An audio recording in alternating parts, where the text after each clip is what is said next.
C'è qualcosa nei diavoli e nei demoni che sfugge alla logica, ma incatena la mente. Non importa quanto la ragione cerchi di mettere ordine nel mondo, il male, quello oscuro, tentatore, imprevedibile, continua a popolare i sogni e gli incubi dell'umanità. Che si tratti del diavolo tentatore dei deserti biblici, di spiriti demoniaci che si insinuano tra le pieghe dell'anima o di creature infernali pronte a corrompere ogni certezza, il concetto di demone è universale, è antico quanto l'uomo. Da millenni ogni civiltà ha dato un volto al male. In Mesopotamia, spiriti malvagi infestavano le notti delle donne incinte. Nell'antico Egitto, esseri deformi divoravano le anime impure. Nella Grecia classica, la parola daimon indicava tanto il genio positivo quanto la forza oscura e incontrollabile. Nel mondo cristiano, poi, il diavolo divenne il simbolo stesso della ribellione a Dio, l'angelo caduto, il grande accusatore, il signore delle tenebre. Ma i demoni non sono solo personaggi di racconti antichi o figure scolpite nel legno degli altari gotici.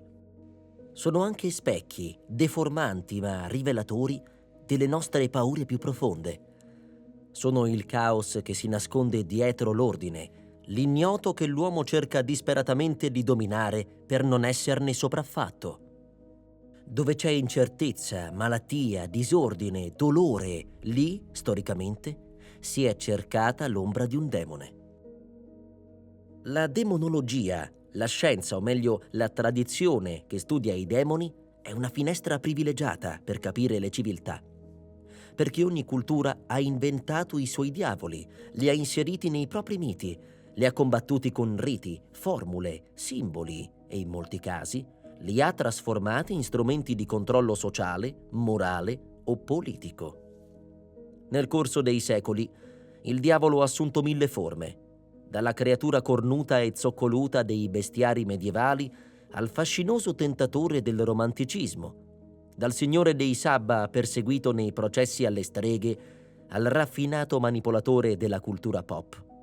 È stato il male assoluto, ma anche il simbolo della ribellione, del desiderio, della libertà proibita.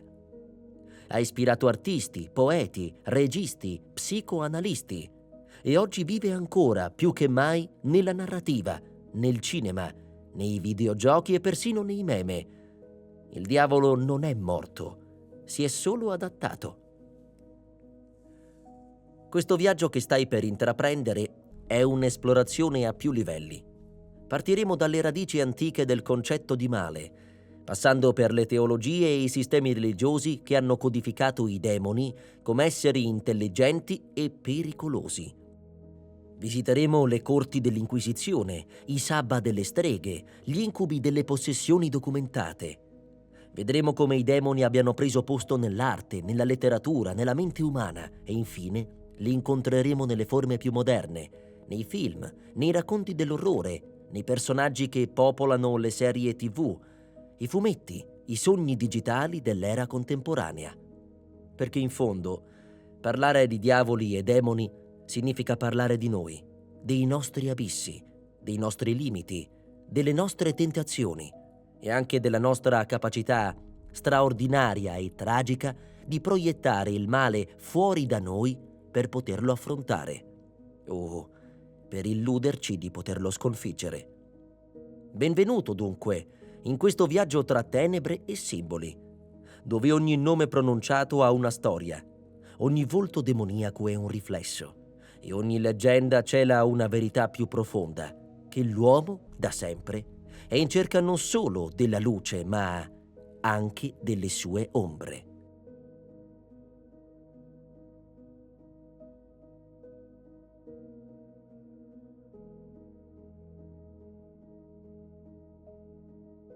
Nel linguaggio quotidiano i termini diavolo e demone sono spesso usati come sinonimi. Eppure, dietro queste due parole si nascondono concetti molto diversi, con origini, funzioni e simbologie proprie.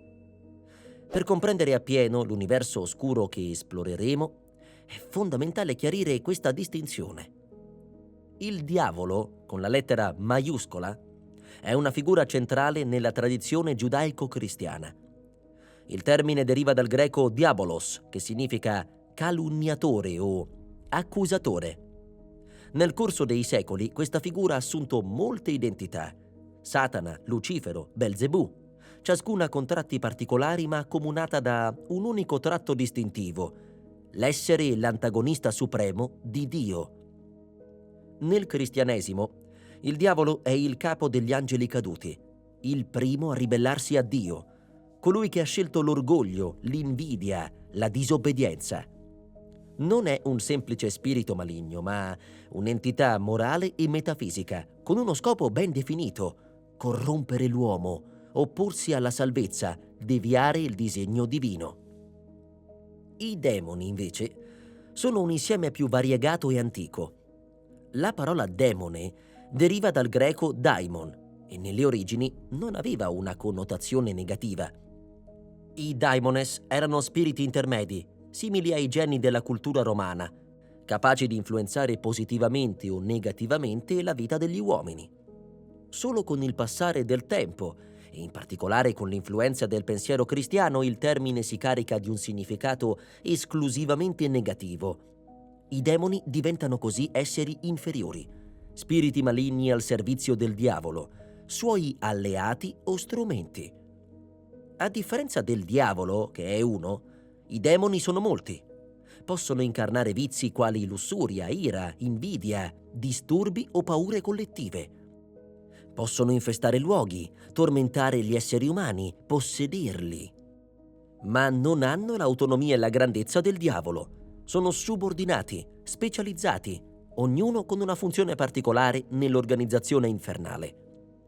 Nel Medioevo, la demonologia cristiana tentò di dare ordine a questa moltitudine, costruendo vere e proprie gerarchie demoniache, in cui i diavoli maggiori come Belial, Asmodeo, Leviatano comandavano legioni di demoni minori, spesso con nomi bizzarri e ruoli specifici. Possiamo allora sintetizzare così: il diavolo è il simbolo per eccellenza della ribellione contro il divino, mentre i demoni sono le manifestazioni diffuse del male, gli agenti del caos, della seduzione, dell'inganno. Conoscere la differenza tra diavoli e demoni non è solo una questione accademica, serve per comprendere meglio come l'umanità ha elaborato il concetto di male e come ha cercato di rappresentarlo nel tempo. Analizzarli entrambi ci aiuta a tracciare una mappa dell'inferno, dove ogni creatura ha il suo posto, la sua origine, la sua funzione. Nel prosieguo di questo viaggio, vedremo come il diavolo si sia evoluto nel tempo, assumendo molte forme, e come i demoni abbiano popolato incubi, superstizioni, possessioni e trattati teologici in ogni epoca. Sin dalle prime narrazioni dell'umanità, l'universo non è mai stato completamente buono. C'è sempre stato qualcosa che si oppone, qualcosa che spezza l'armonia. Le civiltà antiche, molto prima che nascessero le religioni monoteiste, sentivano che il mondo era attraversato da forze contrastanti, luce e oscurità, ordine e caos, bene e male. E proprio in questo dualismo trovano origine le prime figure demoniache. Nel mito babilonese della creazione, l'Enuma Elish, prima della nascita degli dei esistevano due forze primordiali: Tiamat, o acqua salata, caotica, femminile, e Apsu, o acqua dolce, maschile, ordinatrice. Tiamat viene spesso rappresentata come un drago o un mostro marino. Dopo la ribellione degli dei, Tiamat si trasforma nel simbolo del caos ribelle. Sarà il dio Marduk a sconfiggerla, tagliando in due il suo corpo per creare cielo e terra. Il male, in questa visione, non è creato, è precedente al cosmo stesso. La stessa idea ritorna nella mitologia egizia con Apopi o Apep, il serpente gigantesco che ogni notte tenta di divorare la barca solare del dio Ra. Anche qui il male non è solo un comportamento, è un'entità che si oppone al ciclo vitale dell'universo. Nelle mitologie norrene, ebraiche, greche e indiane ritroviamo creature simili: Jormungandr, il serpente che minaccia il mondo, Lilith, la madre dei demoni nella tradizione ebraica, o gli Asura, spiriti potenti e caotici delle religioni vediche, poi demonizzati nell'induismo successivo.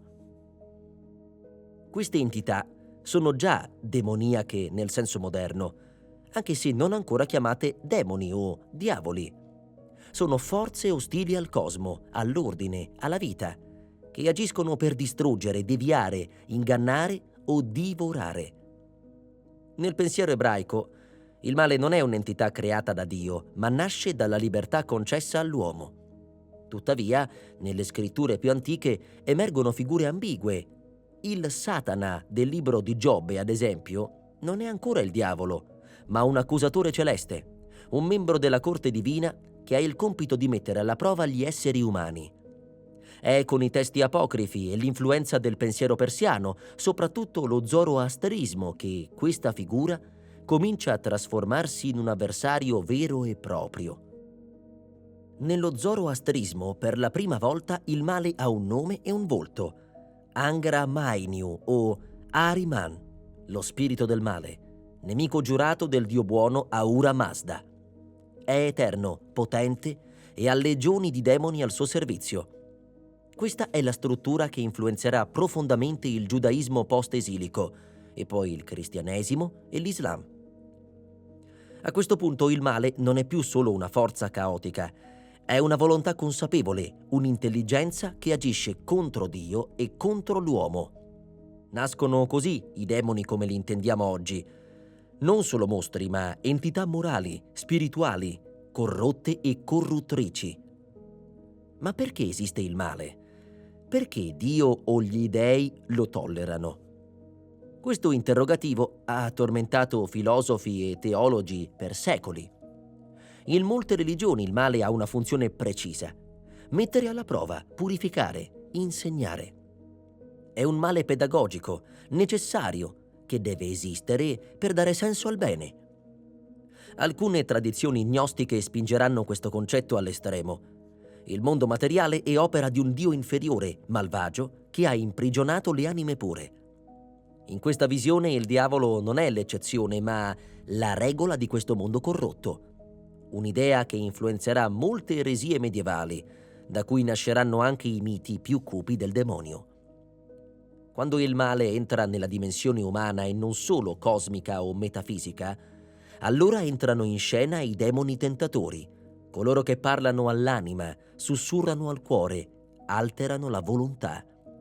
Il serpente dell'Eden, che induce Eva a disobbedire, è forse la prima vera raffigurazione di questa forma di demone. Da qui in poi i demoni diventano alleati del peccato, seduttori, distorsori del pensiero e delle emozioni. Sono meno fisici, ma più pericolosi. Non distruggono corpi, ma anime. Questo passaggio, dal drago primordiale al demonio tentatore, è una delle svolte decisive nella storia del male. Nel cuore del cristianesimo, il diavolo rappresenta molto più che un semplice spirito maligno. È l'antagonista cosmico, l'arcinemico di Dio, il principio attivo del male, la creatura ribelle per eccellenza. La sua figura si è formata nel tempo attraverso un intreccio di testi sacri, interpretazioni teologiche, suggestioni culturali e paure popolari, dando origine a una delle icone più potenti e riconoscibili della storia spirituale dell'umanità. Per comprendere il diavolo cristiano, bisogna partire da un paradosso. È un essere creato da Dio. Secondo la dottrina cristiana, Satana o Lucifero fu inizialmente un angelo e non uno qualunque. Nella tradizione patristica, pur non espressamente nei testi biblici, Lucifero era uno degli angeli più splendenti e vicini a Dio, simbolo di perfezione e bellezza. Tuttavia, il peccato dell'orgoglio lo portò a desiderare non solo la gloria divina, ma la supremazia assoluta. Questo desiderio di indipendenza assoluta, la superbia, il primo e il più grave dei peccati capitali, segnò la sua rovina. Fu così che Lucifero cadde, trascinando con sé una moltitudine di angeli ribelli. Questa caduta viene spesso collegata a due passi biblici interpretati simbolicamente.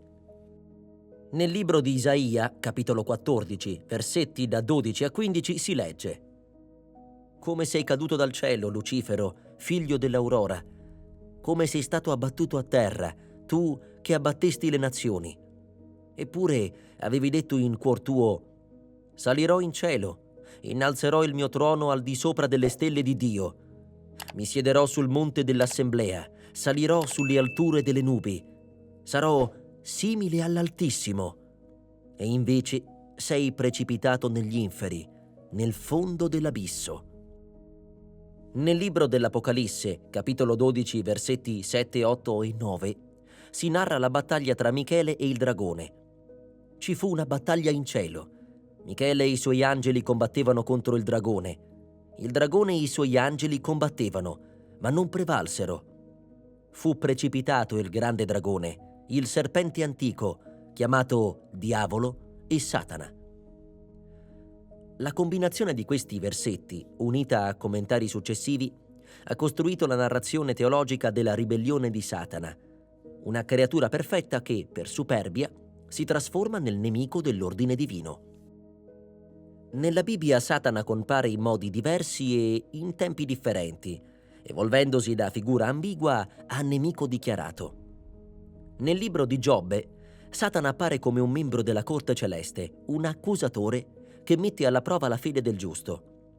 È interessante notare che qui non è ancora un nemico assoluto, ma una sorta di pubblico ministero al servizio di Dio. Nei Vangeli, invece, la figura si definisce più chiaramente. Gesù affronta Satana nel deserto, dove il tentatore cerca di farlo deviare dalla sua missione. In questo episodio si rivela un avversario sottile, persuasivo, strategico, che conosce le scritture e cerca di usarle contro il Figlio di Dio. Nei testi di Paolo e dell'Apocalisse, Satana diventa pienamente il principe di questo mondo, colui che cospira contro la salvezza dell'uomo, che diffonde l'errore, che seduce, che infetta le strutture sociali e politiche. Il suo ruolo teologico è dunque chiaro: è l'oppositore, colui che si frappone tra Dio e l'uomo, che distorce la verità, che si insinua nel cuore per generare dubbio, divisione e peccato. Contrariamente all'immaginario popolare, la Bibbia non presenta Satana come il re dell'inferno, nei termini che spesso si vedono in letteratura o nel cinema. Secondo la dottrina cristiana, l'inferno non è il regno del diavolo, ma la sua prigione, il luogo della sua sconfitta. Dio non ha mai ceduto potere a Satana. Ogni sua azione, anche la più malvagia, è comunque limitata dal disegno divino. Il diavolo non è un dio oscuro alla pari con Dio, ma una creatura decaduta, potente sì, ma finita, subordinata alla volontà del creatore. L'inferno, dunque, non è un regno autonomo, è un luogo di separazione totale da Dio. Ed è lì che Satana e i suoi demoni sono destinati a essere rinchiusi alla fine dei tempi, secondo la profezia dell'Apocalisse. Uno degli aspetti più profondi del diavolo nella teologia cristiana riguarda la libertà. Satana non ha il potere di costringere l'uomo a peccare. Può tentare, sedurre, ingannare, ma l'ultima parola spetta sempre all'essere umano. Questa è una delle grandi tensioni teologiche del cristianesimo. Il male è una possibilità dentro la libertà e Satana agisce come catalizzatore di questa scelta.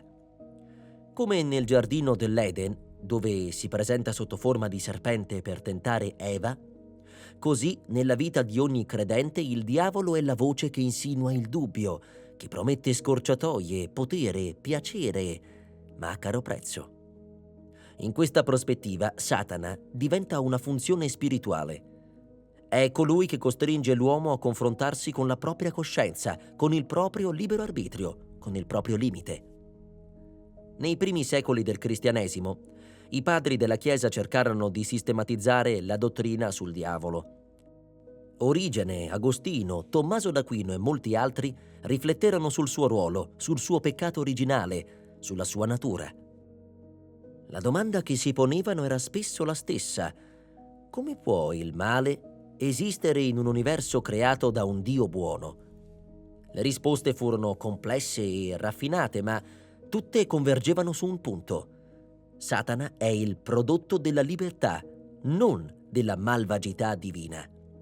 È la testimonianza che anche il più perfetto degli esseri può perdersi se sceglie di separarsi da Dio. Nel corso dei secoli il diavolo ha subito mutamenti, adattamenti, trasfigurazioni. Dalla teologia all'arte, dalla letteratura al folklore, è diventato personaggio, simbolo, allegoria, ma la sua radice resta la stessa. Una figura che incarna la rottura dell'armonia divina, l'ambizione sfrenata, la ribellione assoluta. Anche nel mondo contemporaneo, svuotato di simbolismi religiosi, il diavolo continua ad affascinare. È presente nei thriller, nei romanzi, nei giochi, nei sogni, perché rappresenta quella parte profonda e inquieta dell'essere umano che vuole dominare, conoscere tutto, rompere i limiti. Tra il tardo Medioevo e l'età moderna, l'Europa fu attraversata da un lungo periodo in cui la paura del diavolo e dei suoi presunti servitori, le streghe, si trasformò in una vera e propria ossessione. Questa paura trovò espressione in una sovrastruttura teologica e giuridica complessa, sostenuta dalla Chiesa, dai tribunali inquisitoriali e dagli apparati statali. Il diavolo non era più solo un'entità spirituale, ma diventava agente attivo nella società, operante attraverso individui ritenuti capaci di stringere patti satanici, compiere sabotaggi soprannaturali o corrompere intere comunità. Nel folklore europeo esistevano da secoli figure femminili legate alla magia, spesso guaritrici, levatrici o erboriste. Tuttavia, fu nel basso Medioevo che queste figure iniziarono ad essere associate al culto del diavolo. La strega, nella nuova visione cristiana, non era solo una donna che praticava arti occulte, era una devota del demonio, parte di un'organizzazione segreta che si riuniva nei famigerati sabba notturni, dove si adorava Satana, si rinnegava Cristo e si consumavano atti blasfemi e sessuali. L'immaginario collettivo venne alimentato da testi come il Malleus Maleficarum, il martello delle streghe, pubblicato nel 1487 da Heinrich Kramer, un inquisitore domenicano. Questo manuale influente descriveva in dettaglio il presunto modus operandi delle streghe, offriva linee guida per riconoscerle e giustificava l'uso della tortura per ottenere confessioni. Contrariamente a quanto si crede, la prima caccia alle streghe non fu opera esclusiva dell'Inquisizione ecclesiastica, ma fu un fenomeno che coinvolse anche le autorità civili, in particolare nei paesi protestanti. Tuttavia, i tribunali ecclesiastici, soprattutto in Germania, Francia e Italia, ebbero un ruolo importante nella formalizzazione delle accuse di stregoneria e nella diffusione dell'idea che il diavolo fosse attivamente coinvolto nel mondo umano.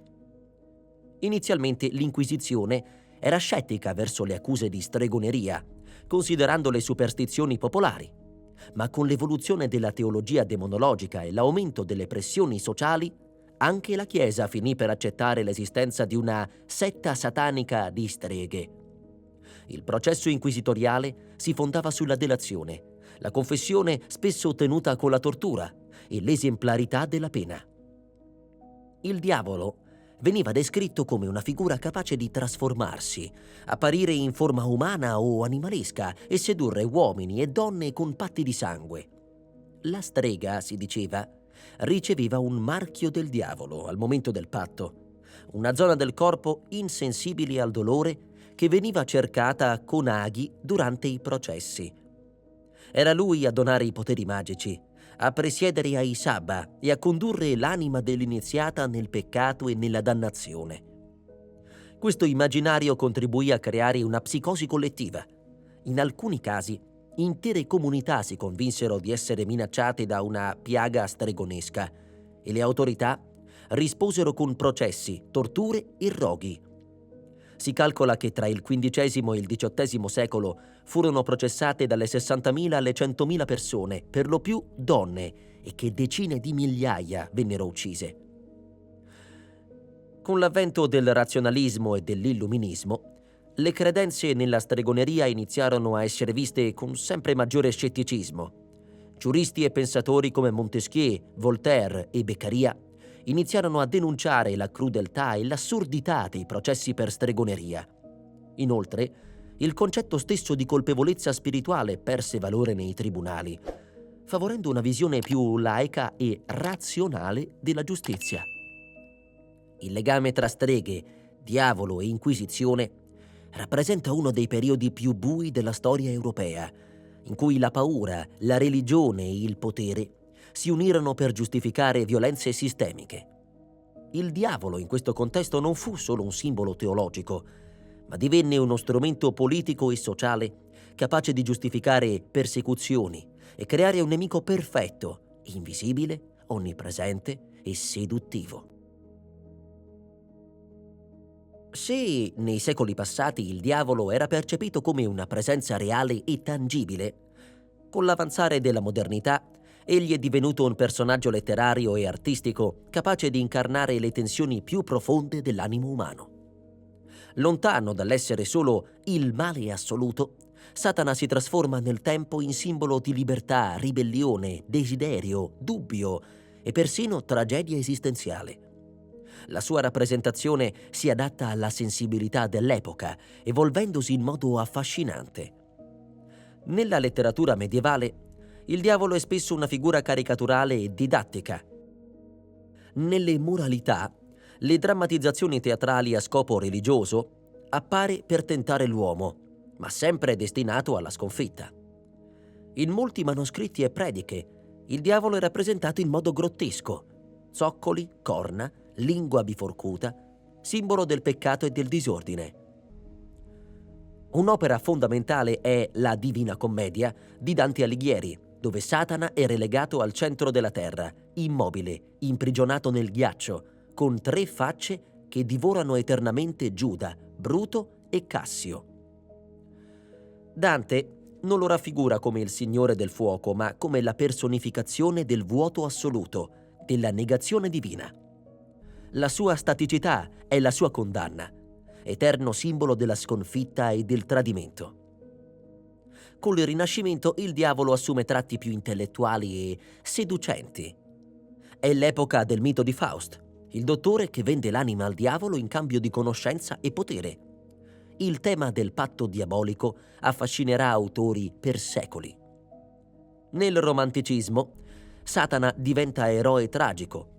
Il Paradise Lost del 1667 di John Milton è l'opera più influente. Satana, cacciato dal paradiso, dichiara meglio regnare all'inferno che servire in paradiso. Qui nasce il diavolo moderno, prometeico, ribelle contro il potere, simbolo dell'individualismo e della libertà assoluta, anche se condannata. Anche nelle arti visive il diavolo subisce una lunga trasformazione. Nel Medioevo predominano rappresentazioni simboliche e grottesche. Satana ha ali da pipistrello, occhi multipli, arti contorti. È mostruoso perché deve incutere timore e ammonire i fedeli. Nel Rinascimento, con l'affermarsi dell'iconografia classica, il diavolo si avvicina all'immagine dell'angelo caduto, bello, malinconico, aristocratico. Lo vediamo nelle incisioni di Doré, nei dipinti di Caravaggio e più tardi nei lavori di Fuseli e Blake. Nell'arte moderna e contemporanea, il diavolo è spesso rappresentato in modo psicologico e astratto. È il lato oscuro della mente, una tensione interna. Artisti come Dalì, Goya, Bacon, ma anche illustratori e fumettisti contemporanei trasformano Satana in un simbolo onirico, provocatorio o esistenziale.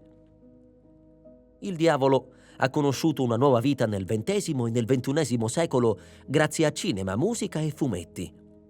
Nel cinema, film come L'Esorcista del 1973, L'Avvocato del Diavolo del 1997, Rosemary's Baby o Constantine hanno rappresentato il diavolo in forma sia tradizionale che postmoderna. Nei fumetti, personaggi come Lucifer o Mephisto della Marvel si confrontano con dilemmi morali, filosofici o cosmici. Nella musica rock e metal, il diavolo è stato spesso assunto come figura trasgressiva, a volte provocatoria, a volte simbolica. Si pensi alla leggenda del patto col diavolo di Robert Johnson, chitarrista blues. L'idea di un'entità che incarna il male, la tentazione o la disarmonia cosmica è sorprendentemente presente in molte culture e religioni, anche molto lontane tra loro. Sebbene il nome e la forma cambino, l'essenza rimane affine. Una forza antagonista, contraria all'ordine, alla luce, al bene o alla volontà divina. Nel mondo islamico il corrispettivo più diretto del diavolo è Iblis, un jinn, cioè uno spirito di fuoco senza fumo, che si rifiutò di inchinarsi davanti ad Adamo su comando di Allah. Questo gesto di orgoglio e disobbedienza lo condanna. Da allora Iblis è conosciuto come Shaitan, colui che devia, inganna, porta l'uomo lontano dalla retta via. Non è un rivale di Dio perché in Islam il monoteismo è assoluto, ma è un agente di prova per l'essere umano. Insieme a lui ci sono i jinn malvagi che, sebbene diversi dagli angeli, possono influenzare la volontà degli uomini. Non tutti i jinn sono maligni, ma quelli ribelli partecipano all'opera ingannatrice di Shaitan. Invece, nel pensiero ebraico antico, Satan non è propriamente il male, ma un funzionario della corte divina, il cui compito è mettere alla prova la fedeltà dell'uomo. Nel libro di Giobbe, ad esempio, Satan non agisce autonomamente, ma compare tra i figli di Dio e riceve il permesso di mettere Giobbe alla prova. Solo nei testi successivi e nelle tradizioni apocrife, come l'Enoch etiopico o i testi del Mar Morto, Satan inizia a essere visto come figura ribelle, simile al diavolo cristiano. La Kabbalah, tradizione mistica ebraica, introduce concetti come il Sitra Achra, l'altro lato, che rappresenta una forza negativa contrapposta al divino, ma sempre subordinata a un disegno superiore. Nel politeismo induista non esiste un solo diavolo, ma una molteplicità di esseri spirituali chiamati Asura, opposti ai Deva, cioè le divinità benefiche. Gli Asura rappresentano l'egoismo, la violenza, l'ignoranza, l'attaccamento e sono spesso in guerra con i Deva per il controllo del cosmo. Un esempio celebre è Ravana, il demone re dello Ramayana, dotato di grande intelligenza e potere, ma caduto a causa della sua superbia. Tuttavia, bene e male non sono assoluti nell'induismo. Ogni essere può evolversi spiritualmente. Gli Asura non sono eternamente malvagi e anche i Deva possono cadere se cedono all'ego. Nel buddismo non esiste un dio creatore né un diavolo come avversario divino. Tuttavia c'è una figura chiamata Mara, che impersona tutto ciò che ostacola il risveglio spirituale: tentazione, illusione, desiderio, paura. Quando il Buddha medita sotto l'albero della Bodhi, Mara tenta di distrarlo con visioni sensuali, minacce e illusioni, ma viene sconfitto dalla determinazione del futuro illuminato. Mara è quindi una forza psicologica, un nemico interno. Il male nel buddismo è ignoranza e attaccamento, non un'entità metafisica esterna. Nelle religioni animiste e nelle tradizioni africane il male è spesso attribuito a spiriti maligni, stregoni, antenati inquieti o divinità minori. Non esiste un diavolo unico, ma una rete complessa di forze che possono influire sulla vita dell'uomo, sia in senso positivo che negativo. Nel vodù haitiano, ad esempio, ci sono spiriti che possono essere propiziati o temuti. Alcune figure come Baron Samedi sono associate alla morte, ma non per questo malvagie. Il male dipende dal contesto rituale e dall'equilibrio cosmico. Il diavolo non appartiene solo al cristianesimo. Ovunque l'uomo abbia cercato di spiegare il dolore, l'ingiustizia e la tentazione, ha creato figure oscure, entità maligne o principi destabilizzanti. Il male prende volti diversi: Iblis, Satan, Mara, Asura, ma ci interroga sempre nello stesso modo. Da dove viene ciò che ci allontana dal bene? E come possiamo affrontarlo, riconoscerlo, integrarlo o superarlo? Il fenomeno della possessione demoniaca ha attraversato i secoli, trasformandosi da manifestazione mistica a controverso oggetto di studio teologico, medico e antropologico. Se da un lato la Chiesa cattolica e in misura diversa l'Islam continua a considerare reale l'esistenza di possessioni, Dall'altro, molte culture moderne le rileggono attraverso le lenti della psichiatria o del simbolismo collettivo. Tuttavia, alcuni casi rimangono inspiegabili o comunque emblematici per la ricchezza di testimonianze, le reazioni culturali e la presunta identificazione del demonio responsabile. Forse il caso più celebre dell'epoca moderna è quello da cui è ispirato il film L'esorcismo di Emily Rose. Anneliese, una giovane donna cattolica tedesca, mostrò sintomi che la medicina definì epilessia e depressione psicotica, ma che la famiglia e 2 sacerdoti interpretarono come possessione. Durante gli oltre 67 esorcismi registrati con audio ancora disponibili, Annelise affermava di essere posseduta da 6 entità, tra cui Lucifero, il re dell'inferno, Caino, il primo fratricida biblico, Giuda Iscariota, Nerone, Hitler e un sacerdote dannato. La coesistenza di entità così diverse, bibliche, storiche e demoniache, crea un cortocircuito simbolico, facendo riflettere sul potere della mente di interiorizzare archetipi del male. Il caso finì tragicamente con la morte di Anneliese per malnutrizione e l'incriminazione dei genitori e degli esorcisti. Il caso di Roland Doe ispirò direttamente il romanzo e il film L'esorcista.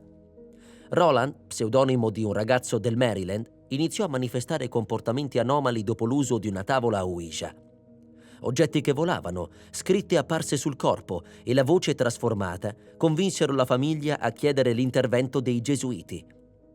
Durante l'esorcismo, durato settimane, Roland avrebbe pronunciato frasi in latino, lingua che non conosceva, e avrebbe parlato a nome di un'entità che si proclamava uno degli angeli caduti.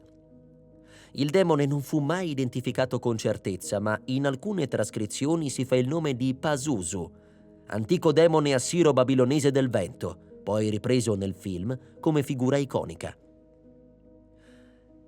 Il caso Loudun, avvenuto in Francia nel 1632, è uno dei casi più inquietanti del Seicento.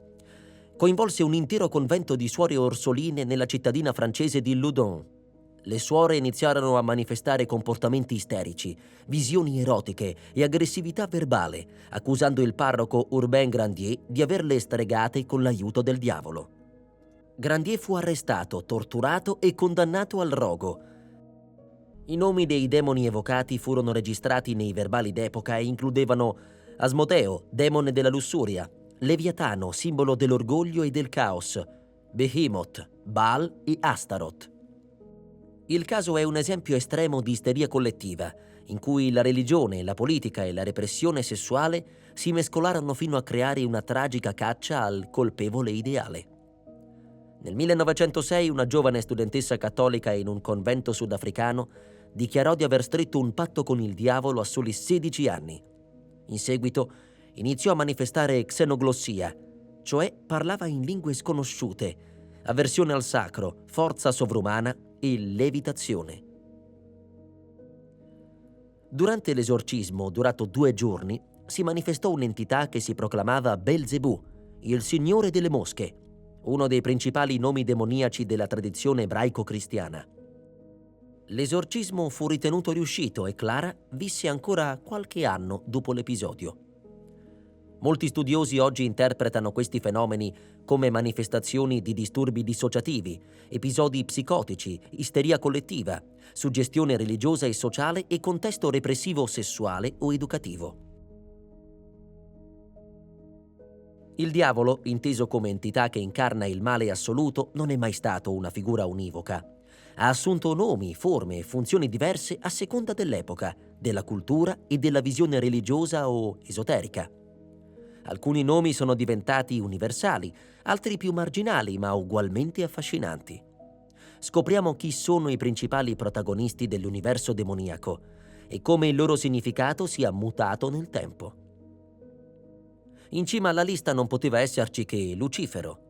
Il suo nome deriva dal latino lux ferre, cioè portatore di luce. Nell'antichità era una figura associata all'astro del mattino, ma a partire dal cristianesimo viene identificato con l'angelo caduto, colui che ha osato ribellarsi a Dio. È spesso visto come il più nobile tra gli angeli decaduti, simbolo dell'orgoglio e dell'ambizione smisurata. Non è solo un tentatore, ma anche un intellettuale, una figura tragica e romantica. A seguire abbiamo Satana, il cui nome deriva dall'ebraico Ha-Satan, che significa l'avversario o l'accusatore. Nella Bibbia ebraica è un agente di Dio, un pubblico ministero celeste. Solo nel Nuovo Testamento si trasforma nel nemico supremo. Incarnazione del male, avversario di Cristo e dell'umanità, Satana è spesso visto come colui che divide, che tenta, che porta alla dannazione. Mentre per molti Lucifero e Satana sono sinonimi, in teologia tradizionale sono due figure diverse. Lucifero è l'angelo caduto, Satana è il tentatore e accusatore. Altro nome molto conosciuto è Belzebù, il cui nome deriva da Baal Zebub, divinità filistea venerata a Ekron. Il nome viene poi trasformato dagli ebrei in Belzebù, signore delle mosche, simbolo di corruzione e putrefazione.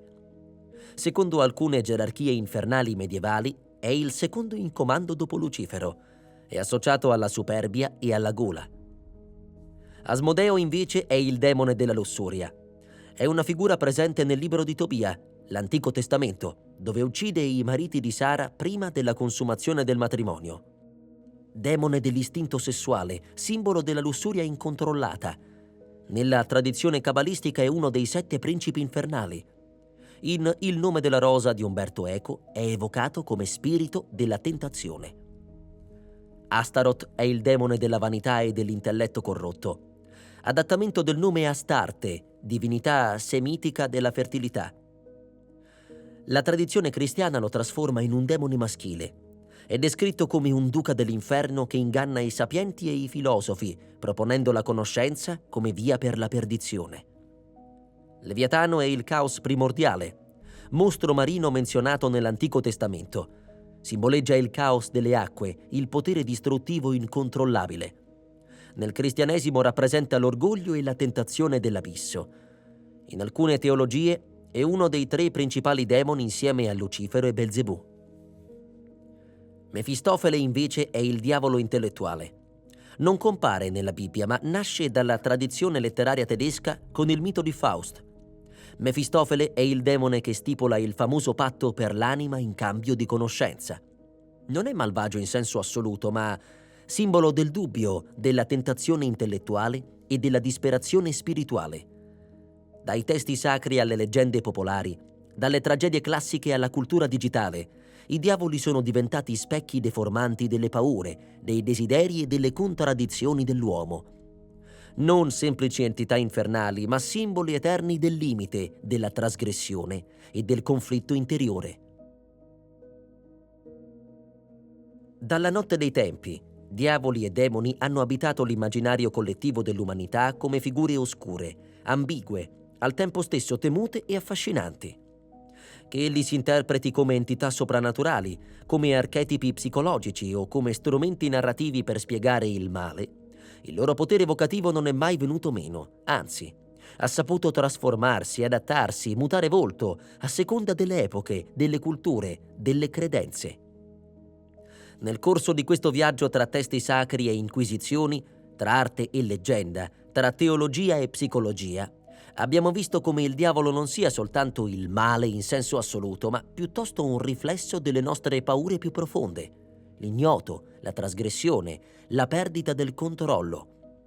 È lo specchio oscuro dell'uomo, il nemico interiore che spesso proiettiamo all'esterno per esorcizzarlo. La demonologia, lungi dall'essere solo superstizione, è una finestra sulla mentalità dei popoli, sulle dinamiche di potere, sulle guerre ideologiche e sulle crisi spirituali. Ogni cultura ha i suoi demoni, i suoi racconti di possessione, le sue leggende oscure. Un linguaggio simbolico che svela ciò che spesso non si può dire apertamente.